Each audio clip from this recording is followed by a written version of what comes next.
A few months had passed. The Sentinel relaxed and stayed away from conflict as much as he could. Amara traveled with him wherever he'd go, and after every trip she would tell stories of their adventures to Nick and Matrona, while Ayla listened skeptically in the background, almost always with a tall glass of wine. The Sentinel and Amara had grown close. According to Ayla, Amara latched onto any man she met rather quickly, but this time even Ayla could admit this was different. The Sentinel never had anyone like Amara before. He didn't think he ever would again. They continued traveling through time, but the Sentinel made sure to keep Amara as safe as possible, always. She had to be protected more than he would protect himself. A part of the Sentinel knew, though, that it wouldn't last. He knew that his time was limited. Maybe that's why he latched on so quickly in return. The clock was ticking. With Amara by his side, it was as if finally the endless cycle of war had been broken. He could finally freely time travel somewhere and not be immediately caught up in another fight. The Sentinel had nearly forgotten what it was like to fight for his life. Matrona's 5th birthday was fast approaching, and Amara was tucking her in with another fantastical story of adventure when the Sentinel realized his break would soon be over. And that's when we found the Moonbug's lair. Amara. The Sentinel peeked around the door, pushing it open with a slight creak. Yeah? Amara turned away from Matrona after tucking her in completely. AJ! Matrona excitedly wriggled in her blankets as the Sentinel walked into the room. Shh, calm down, Matrona. You'll wake up Nick. Amara tried to calm Matrona down, with little to no avail. Will I ever get to go with you? I want to be an adventurer like Mommy. Matrona continued hopping up and down in her bed. The Sentinel looked down, clearing his throat quietly. Yeah, when you're older, you'll get to travel with me. I promise. The Sentinel smiled as best he could. Promise? Matrona looked up at him with expectant eyes. Promise. The Sentinel smiled. He switched his attention to Amara. Come with me. He left the room. Amara kissed Matrona on the forehead and fixed her blankets again. Shh, go to sleep. I'll tell you more stories in the morning. Amara shut off the lights and closed the door as lightly as she could. AJ, you have me worried. What is it? I've been meaning to tell you something. For a while now. The Sentinel picked up his coat from the corridor hanger and slid it on. When we first met, I said I knew Matrona when she was 5. I knew her when she was 25. Yeah? Amara listened with curiosity and worry. When I was younger, I fought in a war. The beginning of the Galactic War. The Sentinel glanced at Matrona's door. I fought alone after Kogar died, and I wouldn't let Matrona come with me. I needed to keep her safe. Don't say it. Amara knew where the story was going. When the Gars invaded, the species Rogar belongs to, that creature you saw, the first place I took you when the world ended. Right, yeah, I know. Amara wanted him to get the story over with as soon as possible. She was anxious for the ending. Rogar came to my home to kill me. I told Matrona to stay back and keep safe, but she wanted to help. She shot a plasmatic being with a carbon-based disintegrator. She was too brave for her own good. The Sentinel wiped away a tear. She died that night. There was nothing I could do. How old was she? Amara spoke with a hoarse voice, her eyes shielded with tears. Almost 26. The Sentinel crossed his arms, letting his box float over his shoulder.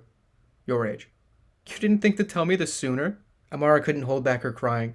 She collected herself after a few deep, short breaths. To be fair, I didn't think I'd be sticking around. Amara sniffled. Can I see her? That's what I came to you for. The Sentinel held out his hand. The box floated closer to his shoulder. I want you to meet her. Amara grabbed the Sentinel's hand and pulled him in for a hug as they flashed away. They appeared in the Sentinel's workspace of his lab, 2073. The Sentinel turned around before they went into the living room and held his arms out on Amara's shoulders. The Sentinel whispered, I'll go first, ease her into the fact that I'm here. Then you come in when I say. We can't emotionally overload her too quickly. The Sentinel nodded. Amara did too. The Sentinel left the room and entered the living room. Matrona sat, watching the news. Matrona? The Sentinel spoke with a shaky voice. Matrona's head turned quickly. Her eyes grew wide when she recognized the Sentinel's coat. AJ? She managed to speak in her shock. She jumped up from her couch and into the Sentinel's arms. It's been so long! She buried her head into his shoulder. The Sentinel motioned for Amara. I've brought someone else along. Matrona slowly lifted her head, and when her eyes met Amara's, the Sentinel let go and stepped away. Matrona blinked. She shook her head in disbelief. Mom? Amara did the same, staring at her daughter. Look at you. All grown up. Amara laughed, her eyes misting. Mom! Matrona ran to her. They both joined in a tight embrace, twirling around in an almost dance. Where have you been? Matrona laughed with tears of joy. I'm sorry. Amara's tears didn't carry the same tone, and Matrona couldn't help but notice. Amara's eyes met with the Sentinel's. He shook his head. I love you. Amara hugged tighter. I know, Matrona smiled, holding Amara tightly. When they finally let go, Matrona turned to face the Sentinel. Why now? I figured now would be a good time. I hear your Sentinel is off at war. Your Sentinel? Amara questioned. What do you mean? That's the other thing I needed to tell you, Amara. The Sentinel mulled over a few ways of how to explain phasing to her in his mind, still not finding a perfect way. Sometimes, when the Sentinel's in danger, injured, or dying, this guy in a cloak comes and shoots him with a special gun, Matrona began. Then he starts to revive himself by turning into a brand new person with the same memories. Well, I guess sometimes with the same memories. I'm the fourth incarnation of the Sentinel, the last one, the Sentinel clarified to Amara. The Sentinel that Matrona travels with is his first incarnation, at least the first one that called himself the Sentinel. The Sentinel sighed, looking back and forth between Amara and Matrona. They had their gazes fixed on each other. All right, clearly now is not the time to explain things. I'll leave you two to catch up. I'll be back. The Sentinel stood up and walked into his old lab workspace. Matrona and Amara embraced as he left. The Sentinel simply wanted to walk around his lab space, to remember it, knowing that it would be destroyed, but was caught off guard as an arm reached out across his chest and pulled him to the side. A hand quickly found its way over the Sentinel's mouth to keep him quiet. It was the Paradox Master, in his cloak. He slid off his hood and scolded the Sentinel in a raspy whisper. Why are you here? What are you doing? I told Amara about Matrona's death. I took her to see her. I don't see what the big deal is, the Sentinel whispered. Your timing is terrible. She dies today. The Paradox Master had a sudden realization. You aren't planning on changing that, are you? You know that's a paradox, right? Of course not. I know the basics of time travel. I'm not an idiot. No, of course you aren't. But what's to stop a mother from trying to save her daughter? Even if she fails, there's no doubt she'll try. You'll change events in history that can't be altered, the Paradox Master said. He turned his head upwards towards the sky when the sounds of engines blasted nearby. He looked back down at the Sentinel. I'll explain more later, if I can. He's here. Matrona stood up and began making her way toward the door. Looks like the Sentinel's home. He'll be glad to meet you. Amara! The Sentinel whispered loudly enough for Amara to hear him. He gestured for her to come to him. She got off the couch and ran to him. What is it? She looked back quickly to get another glance at Matrona. I don't want to leave yet. We have to. I made a mistake. Today's the day. We can't let one see you. One? Amara asked. Me. The first me. Whatever. Come on. He pulled her around the doorway and behind the wall with him with the Paradox Master. Paradox Master? Amara questioned, eyeballing his cloak. Hey, how's it going? The Paradox Master nodded. He pulled out his phase gun from his side and looked at the Sentinel. He pulled his hood over his head. Now, if you'll excuse me, I've got a job to do. No, wait! The Sentinel reached out for the Paradox Master's cloak, while Amara held the Sentinel's arm tightly. The three of them vanished and reappeared in what seemed to be the same place. The Sentinel looked around, and then he realized. It's night. It's the night. You mean... Amara loosened her grip on the Sentinel's arms and looked at him with dread in her eyes. The Sentinel stared back, without saying a word. Amara tightened her grip around his arms. The Paradox Master walked through the doorway and into the living room. He stood near a large window with a view of the nearby cliff. Amara ran after him. Amara, no! The Sentinel chased after her. The Paradox Master vanished. Amara watched in fear. The first Sentinel, with his wings of plasma, rose from the cliffside. Rogar tackled the Sentinel off the cliff, and a small figure moved near where Rogar was floating. AJ, is that her? Amara, please don't look. This is not why I brought you here. Is that her? Amara grabbed the Sentinel's collar. The Sentinel nodded. Amara looked back out of the window, watching hopelessly. After some time, Rogar and One made their way back up onto the cliff. Just leave, the Sentinel whispered to Matrona. I gave you so much time. Amara couldn't keep her eyes off the battle. Rogar floated behind Matrona and wrapped his tail around her. One stood up, immobilized by fear. Why aren't you doing anything? Amara yelled at One, as if she had influence. One ran towards Matrona and tried to pry her from Rogar's grasp. The Sentinel turned away, unable to watch. His dry eyes closed tight when he heard the blast. What? Amara couldn't make out what had happened. Rogar's tail unraveled quickly, in pain. She watched as Matrona fell into the Sentinel's arms. No! Amara yelled. No! She turned away from the window and ran toward the door. Amara, no! The Sentinel tried to stop her. Please don't! He reached out for her hand. Amara slapped his hand away, her eyes red with tears, sorrow, and anger. You killed her! She screamed. You did this! She stared angrily at him before she launched herself out of the door and ran for Matrona. The Sentinel stood still, on the verge of tears, but not crying.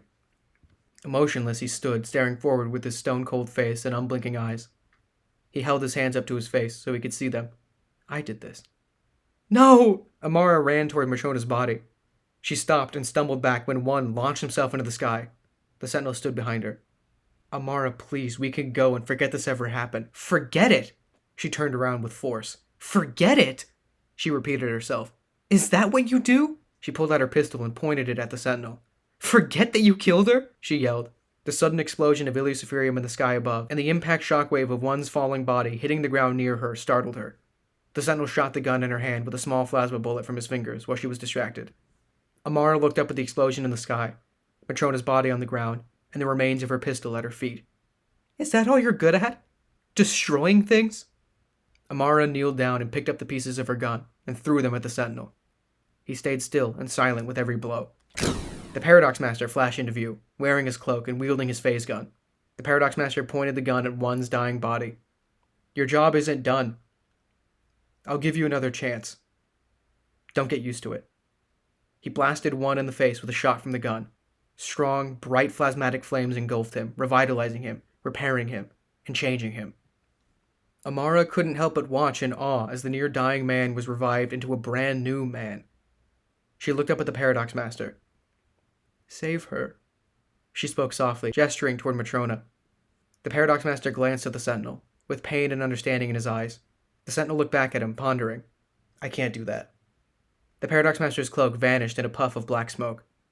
There is something I can do, though. He gestured to the Sentinel. Come here. The Sentinel walked past Amara, looking at her with pleading eyes as she passed. She ignored him, avoiding eye contact. The Paradox Master kneeled by Matrona's body, and the Sentinel did too. Who are you? The Sentinel asked him. A friend. The Paradox Master took the Sentinel's hand and placed it on Matrona's forehead.